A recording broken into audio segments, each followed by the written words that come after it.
আমরা বোর্ডে দেখতে পাচ্ছি আজকের আমাদের ক্লাসের টপিক হলো assertive two exclamatory so practice. এখানে বেশ কিছু সেন্টেন্সেস দেওয়া হয়েছে যেগুলো প্র্যাকটিস করতে হবে। তো এই প্র্যাকটিস করার পূর্বে আমরা গত ক্লাসে যে নিয়মটা করাইছিলাম সেই নিয়মের আলোকে আজকের আমাদের প্র্যাকটিস। আমাদের ব্র্যাকেটে যে হেডস গুলো দেওয়া হয়েছে সেই হেডস গুলোর স্ট্রাকচার আমাদের মনে রাখতে হবে। এখানে দেওয়া হয়েছে assertive assertive assertive assertive, exclamatory exclamatory exclamatory exclamatory. তো প্রথম তিন চারটা সেন্টেন্স হলো অ্যাসার্টিভ সেন্টেন্স, আর পরের গুলো কি দেওয়া হয়েছে এক্সক্লেমেটরি। এক্সক্লেমেটরি আমাদের অ্যাসার্টিভ সেন্টেন্সের গঠন কিন্তু একটা, সেটা হলো সাবজেক্ট। প্রথমে হলো কি ছিল সাবজেক্ট, তারপরে ছিল ভার্ব। তো যেটা বলছিলাম আমাদের নাম্বার ওয়ানে আজকের আমাদের এখানে প্রথমে আমাদের এই প্রশ্নটা শেষের চিহ্নটা আমরা দেখি বুঝি এটা হলো এক্সক্লেমেটরি সেন্টেন্স। সবাই এটা আমরা বুঝতে পারছি এক্সক্লেমেটরি সেন্টেন্স। এবং এক্সক্লেমেটরি সেন্টেন্সের বাক্যের প্রথমে হলো হ্যাড। হ্যাড আমরা জানি একটা ভার্ব, তাই না? বা এখানে কনজাংশন হিসেবে ব্যবহৃত হচ্ছে যে have, if, would, that are had. এটা কিসের গঠন? এই দুটো হলো এক্সক্লেমেটরি সেন্টেন্সের গঠন না, এই দুইটা। আর অ্যাসার্টিভ সেন্টেন্সের গঠনটা এইটা, অ্যাসার্টিভ সেন্টেন্সের গঠন হলো এইটা। তাহলে আমাদের ইফ, উড, দ্যাট, হ্যাড এই তিনটা যে কোনো একটা যদি থাকে তার পরিবর্তে আমরা কি লিখতে পারি? Subject plus wish. কি লিখবো? Subject plus wish. কি কি আবারও পড়ি আমরা, কার পরিবর্তে? If, would, that are had. এই তিনটা প্রশ্নে যে কোনো জায়গায় যদি থাকে, মানে যে কোনো জায়গায় সরি বাক্যের প্রথমে যদি থাকে, এক্সক্লেমেটরি সেন্টেন্স শেষে চিহ্ন যদি থাকে, তো এইদের পরিবর্তে প্রথমে আমরা লিখবো সাবজেক্ট প্লাস উইশ। ঠিক আছে? তো আমরা প্রথমেই দেখি এখানে আমাদের লেখা আছে হ্যাড। তো এই যে হ্যাড আছে এর পরিবর্তে আমরা লিখতে পারি কি? তাহলে এই যে সাবজেক্টটা ছিল এই সাবজেক্টে আমরা এখানে দেব সাবজেক্ট প্লাস উইশ। হ্যাড এর পরিবর্তে হয়ে গেছে। এবার এখান থেকে আমরা এই সাবজেক্ট দিয়ে আমরা দেখো পরবর্তী অংশে আমাদের ভার্ব নেই, এই হ্যাডটা আমরা আবার বসাবো এখানে। তারপর যা আছে সব দিয়ে হ্যাড, এই যা আছে সব দিয়ে শেষে ফুল স্টপ। হ্যাড এখানে আমাদের একটা বিন দিলে ভালো হতো প্রশ্নে। তাহলে আমরা লিখতে পারি হ্যাড, আই হ্যাড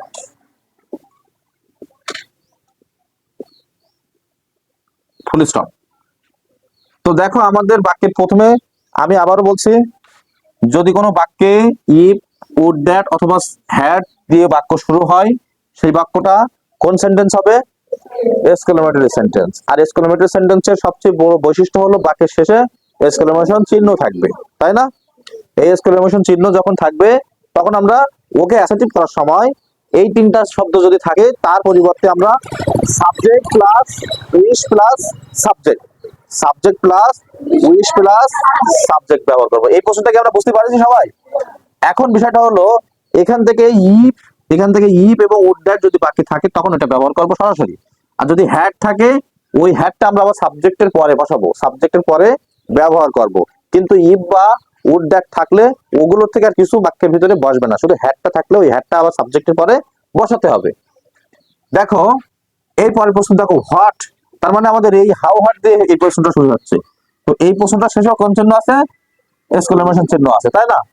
তো এখানে বলছে কি what a beautiful garden it is.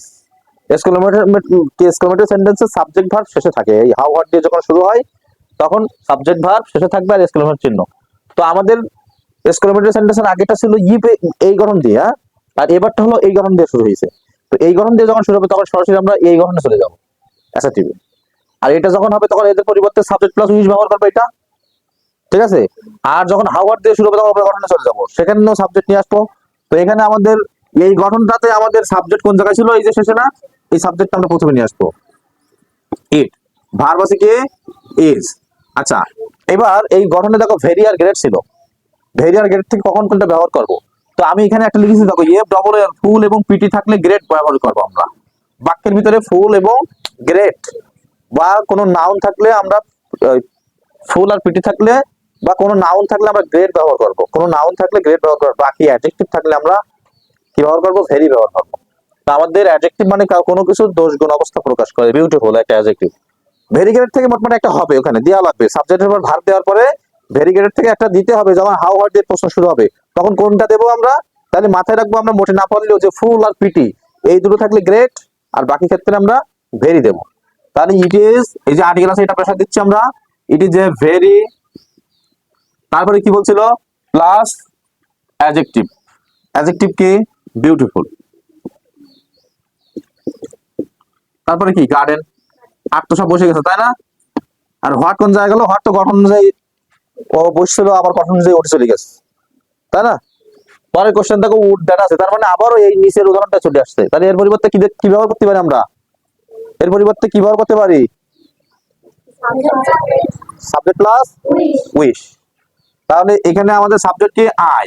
এইখানে যে সাবজেক্টটা থাকবে সেই সাবজেক্টটা ব্যবহার করবো আমরা, আই উইশ।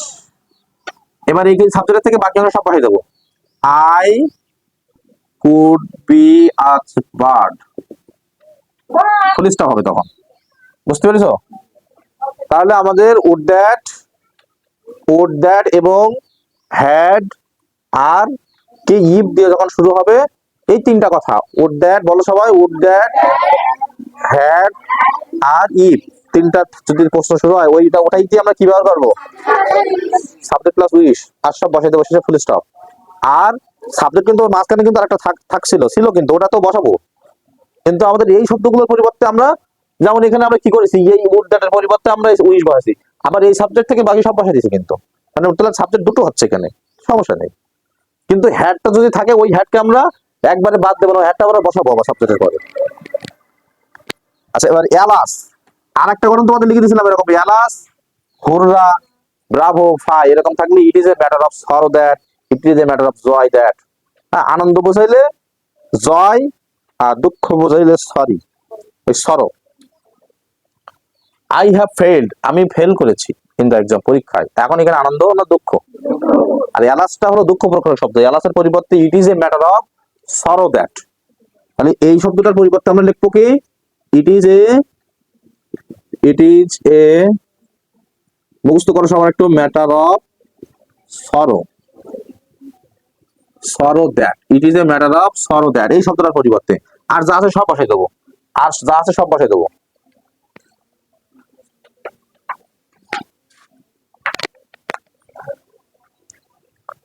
বুঝতে পেরেছো? তাহলে কি করবো, it is a matter of sorrow that, আর যা আছে সব আমরা বসাই দেবো। এখানে আই হ্যাভ থেকে শুরু করে একদম এক্সাম পর্যন্ত লিখবো, লিখে ফুল স্টপ। ঠিক আছে, এর শেষে ফুল স্টপ ছিল, তখন আমরা শেষেও ফুল স্টপ দেবো, কারণ এর এক্সক্লেমেশন চিহ্নটা এখানে বসে গেছিল। তাহলে যদি কোনো বাক্যে যদি এলাস থাকে, আমরা কি লিখবো, it is a matter of sorrow that. যদি কোনো বাক্যে যদি হুররা থাকে, it is a matter of joy, শুধুমাত্র এই সরো জায়গায় জয় হবে, it is a matter of joy that, মানে হুররা মানে কি মজা, তাহলে আনন্দ প্রকাশ শব্দ এটা। আচ্ছা, এবার দেখো এখানে কি, মাই হেয়ার, আমার চুল, গ্রোস, এই না ভার, তাহলে এইটা হলো subject. My father, my pen, তাহলে মাই হলো পজিটিভ কেস, পজিটিভ কেসের পরে আর একটা নাউন বসে তাই বাক্য গঠন হয়, দুটো মিলে একটা শব্দ ধরতে হয়, তাই না? যেমন বলে যে my pen has been lost, আমার কলমটা হারিয়েছে। আমি হারাইছি না কলম হারাইছে? তাহলে ওই পেনটা কিন্তু মূল জিনিস, আসল জিনিস, বুঝছো?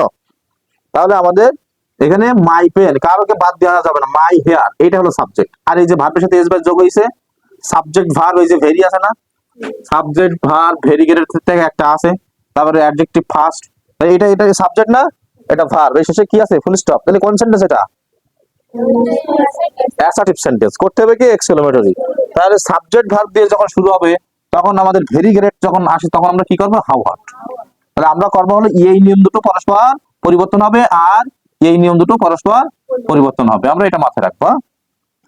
তাহলে এখান থেকে আমরা কি ব্যবহার করছি, প্রথমে আমাদের হাউ হট থেকে কি ব্যবহার করবো আমরা, হোয়াট না হাউ।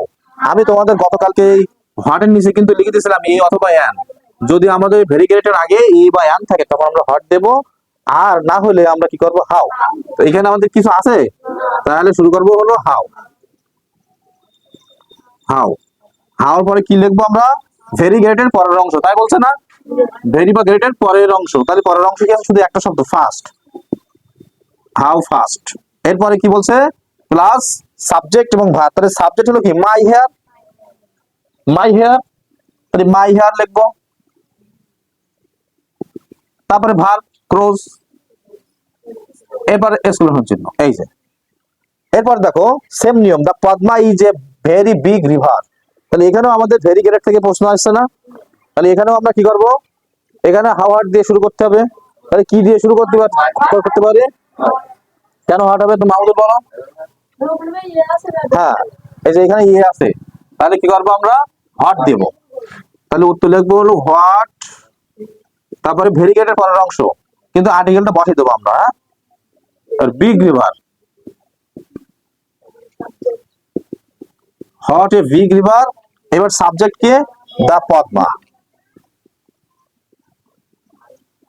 আর ভার কি? ইজ, এই যে ইজ আর এক্সক্লেমেশন বা এক্সক্লেমেটরি মানে এক্সক্লেমেশন চিহ্ন অবশ্যই দেওয়া হবে। ইউ আর এ গ্রেটফুল, এই যে আবারও ভেরি গ্রেট থেকে এসেছে, তার মানে হাউ হট দিয়ে শুরু করতে হবে। কি দেব? এখানে ইয়াস না, তাহলে কি দেব? হট। হট আর্টিকেলটা বসাই দেবো এই, তাই না? এবারে ভেরিগেটের পরের অংশ, ভেরিগেটের পরের অংশ, ভেরিগেট বসবে না, ওর পরের অংশ। এর পরের অংশ কি আছে? Fool, what a fool, subject verb, subject you, verb কি? ওর পরে আর, এই যে এক্সক্লেমেশন চিহ্ন। I wish I were the prime minister.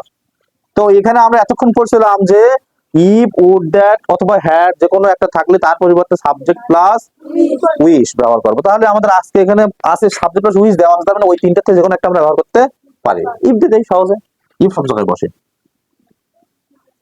If I were the prime minister দিয়ে শেষে এক্সক্লেমেশন চিহ্ন।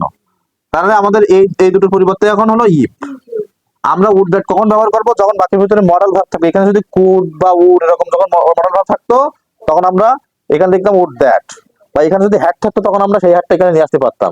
ওকে, বুঝতে পারছি আমরা? ওকে।